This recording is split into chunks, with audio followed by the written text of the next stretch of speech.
Ce jour-là, ma routine était établie. Elle évoluait au gré de ma transformation personnelle et de mes responsabilités qui se dressaient sur ma route.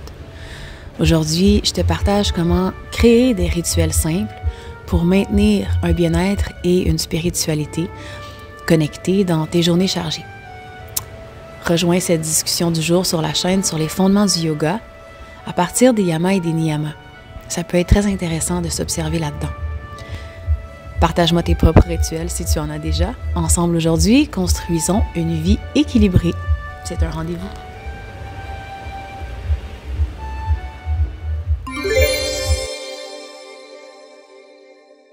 Aujourd'hui, j'ai envie de vous parler des 5 fondements du yoga. C'est quelque chose qui m'a vraiment servi puis qui me sert encore aujourd'hui à me créer des petits rituels dans mon quotidien pour m'assurer justement que tout ce qu'on a parlé auparavant par rapport au chakra, par rapport au maintien d'un bon équilibre corps-esprit et également de tous tes corps physiques et subtils, ben en partant de ces 5 fondements-là, c'est ce que je trouve le plus simple d'amener dans son quotidien. Fait que moi, j'aime les rituels parce que, étant une personne un peu éparpillée de nature, puis probablement que c'est votre cas aussi, si vous avez 1001 responsabilités, ben c'est plus facile d'avoir des petits rituels qu'on va répéter, qui vont être facilement embloquables, si je pourrais dire ça comme ça. Je vois ça comme des petits Legos qu'on emboîte dans des choses qu'on fait déjà dans notre quotidien.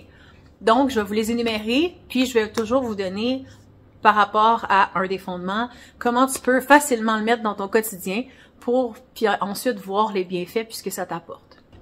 Le premier fondement du yoga, c'est les asanas. Donc, asana veut dire exercice postural de yoga. Par cette pratique-là, on vise à équilibrer, renforcer et équilibrer le corps.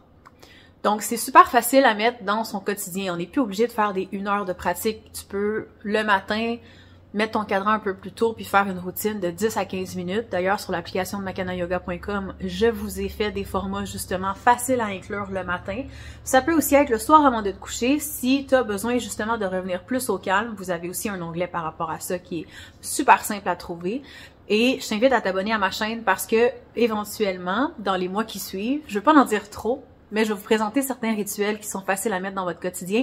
Puis entre autres, il va y avoir une routine du soir, fait que c'est quelque chose que vous voulez essayer. Je vous invite à ne pas manquer les vidéos qui vont sortir prochainement.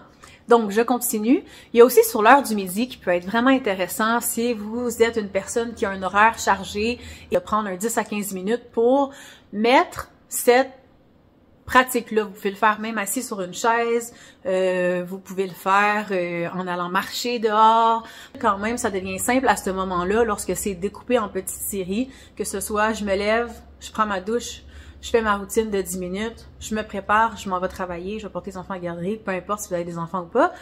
Sur l'heure du midi, ça peut être simple de faire. Avant le dîner, je me fais mon 5 à 10 minutes de mouvement, que ce soit sur ma chaise, que ce soit dehors, que ce soit je m'en vais dans une place un petit peu plus relax. Ça peut être debout à ton bureau, je sais pas, si tu travailles de la maison, ça peut être à ta maison. Tu peux facilement aussi traîner un tapis avec toi, un tapis de yoga de voyage. Là, il y en a qui se traînent super facilement. Puis avant de te coucher, ça c'est un must.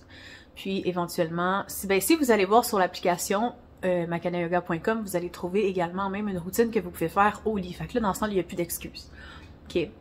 Alors, ensuite, deuxième fondement, la respiration adéquate. Donc, ici, on va viser à, comme je vous disais dans les vidéos précédentes, par rapport à s'assurer que notre enveloppe de vitalité soit optimale. Donc, notre enveloppe vitale par la respiration. Ça va être de venir pratiquer une façon de maîtriser ton flux d'énergie vitale par la respiration. Fait que ça va être de t'observer puis de savoir, OK, là, je vais me donner comme un 3 minutes. Est-ce que ce matin, j'ai besoin de m'activer ou j'ai besoin de m'équilibrer parce que je suis trop stressée?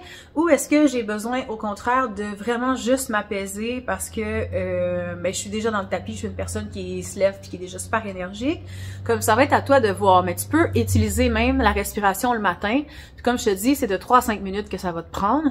Puis tu peux l'utiliser même, ça peut faire l'effet d'un café tellement que tu peux utiliser une certaine respiration qui va vraiment te propulser, monter ton énergie, t'amener une clarté mentale. Donc, c'est aussi disponible sur la plateforme de makanayoga.com. Tous les détails sont en description si jamais tu veux. Puis en ce moment, il y a 30% sur l'abonnement annuel. Donc, c'est la même chose un peu que les postures. Je trouve que tu peux vraiment l'adapter puis l'amener facilement dans ton quotidien. Tu peux même les faire dans ta voiture si c'est pas des techniques trop élaborées. Mais tu sais, comme la respiration complète, aussi appelée cohérence cardiaque, c'est quand même facile de la faire dans la voiture. Prends pas une application que tu dois regarder, par exemple, mais tu sais, tu peux compter tes respirations. Mais bon, fait que c'est une façon. Il y en a plein d'autres, mais aujourd'hui, je vous donne des cues rapides. Alors, troisième fondement, la relaxation efficace, Shavasana. Donc, dans les premiers vlogs, on en a expérimenté une ensemble, une relaxation en posture de Shavasana. Donc, c'est super important d'inclure dans ton quotidien, le plus possible, un moment où est-ce que tu vas concrètement vraiment relaxer. Pas juste t'asseoir en pensant à plein d'affaires puis en te faisant un plan pour le lendemain, mais vraiment relaxer. Fait que je trouve que, oui, c'est sûr que dans les écrits, puis selon la technique parfaite, ce serait de se mettre en Shavasana pendant 15 minutes, de détendre chaque partie du corps et de rester consciente dans cette relaxation-là. Mais la réalité, c'est qu'on est vraiment stressé, puis souvent, on va juste prendre le temps de se relaxer. Qu'est-ce qui va arriver? On est tellement surstimulé qu'on va juste se mettre à penser, puis juste de devoir calmer nos pensées, ça peut nous amener un stress encore plus grand. Fait que, ça peut être intéressant d'avoir, comme sur l'application je vous ai mis, une détente guidée. Donc, pas une méditation guidée, mais bien une détente guidée qui va viser à relâcher chaque partie du corps. Il y a aussi d'autres techniques de relaxation qui sont à venir que je vais vous expliquer prochainement.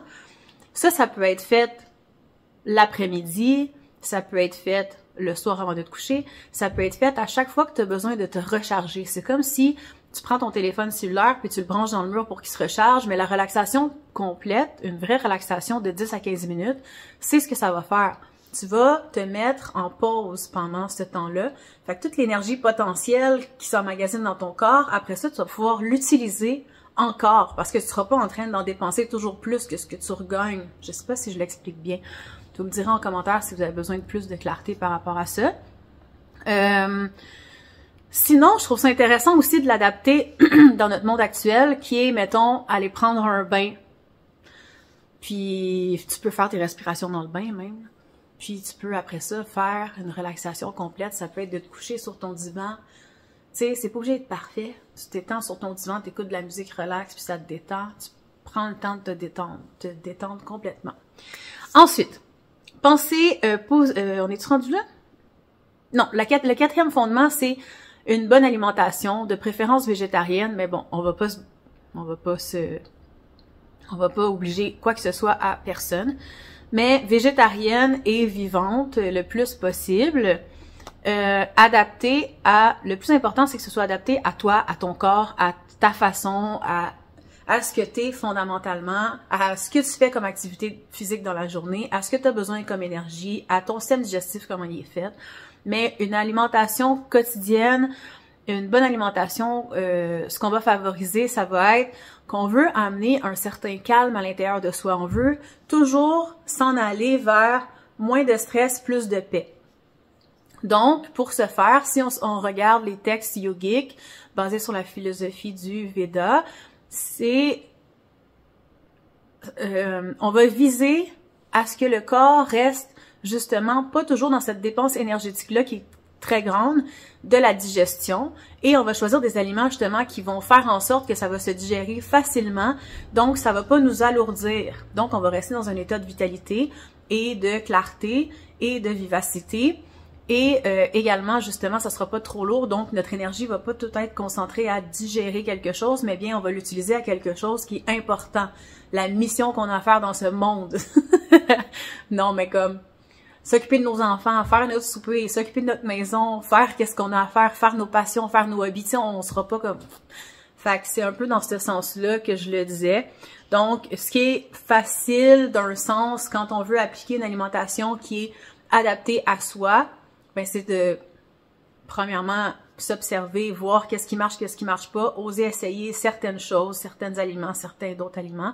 Puis un coup que vous le savez, mais là, ça va être la préparation, je trouve, qui est, pour moi, en tout cas, c'est winner, c'est que je me fais d'avance 5 repas avant d'aller à l'épicerie, une fois par semaine, je m'écris ça sur une feuille avec les ingrédients. Puis, je me donne toujours comme 2 jours de, je vais probablement manger des restants ou peut-être me commander quelque chose ou peu importe, aller chez un ami ou inviter quelqu'un. Fait que à ce moment-là, ça va varier. Fait que j'en prévois toujours 5 d'avance. Ce que ça fait, c'est que tu t'assures que dans ton frigidaire, dans ta dépense, ben, tu vas avoir des aliments qui sont selon ce que toi te font bien.